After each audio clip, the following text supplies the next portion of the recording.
Perkenalkan, nama saya Khairunisa. Saya berasal dari kelas 11. Jadi pada kali ini saya akan membacakan teks piantara bahasa Sunda saya yang berjudul Ngabudayakan Maca Minangka Cukang Lantaran Kamajuan. Assalamualaikum warahmatullahi wabarakatuh. Alhamdulillahirabbil alamin wa bihi nasta'in umuri dunya wa din wassalatu wassalamu ala asrofil anbiya'i wal mursalin wa ala alihi wa sahbihi ajmain amma ba'du.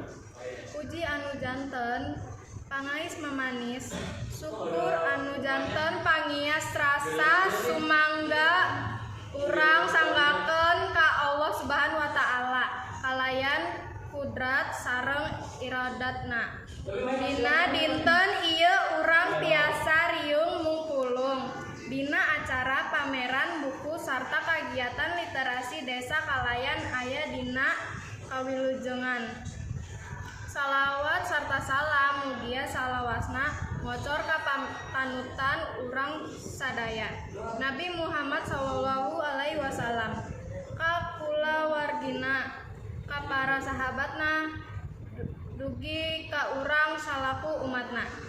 Anu kusim kuring dipihormat pupuhu desa anu salawasna ngarojong pangwangunan masyarakat. Anu kusim kuring dipihormat pupuhu pustaka daerah anu parantos kersa sumping ngaluhan ieu acara. Anu kusim kuring dipihormat pupuhu panitia sarta sadaya rengrenganana sarta kasakumna hadirin utamina para nonoman anu kusim kuring dipikarereus. Dina kasempatan anu sae ieu sim kuring ngarasa reus ninggal ieu kempelan. Di tengah ramena dunia digital masih aya kene masyarakat sarta pupuhu desa anu merhatikeun pentingna literasi atanapi budaya maca buku. Zaman kiwari teh zaman informasi, sagala rupa warta babari pisan kapanggih dina layar HP. Nanging naha urang teh beuki pinter atawa kalah beuki gampil kabawa ku angin nipu. Disinilah pentingna urang ngabiasakeun deui maca buku sanes nganukur maca status atawa lulucon dina media sosial.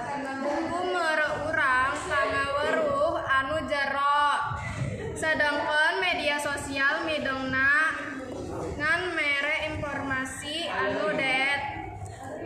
Hadirin anu mulya,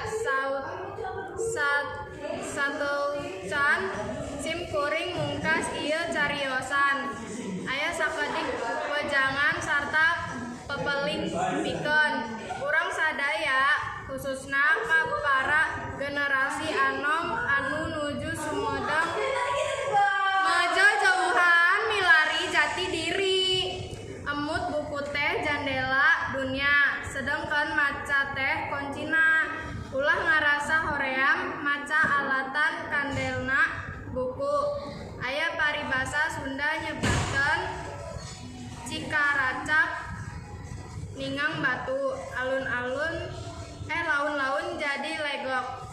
Sanajan urang maca sapoe ukur salembar atawa 2 lembar, upami ditekunan mah lila-lilat eta elmu teh bakal nyarep tur mangpaat pikeun kahirupan urang.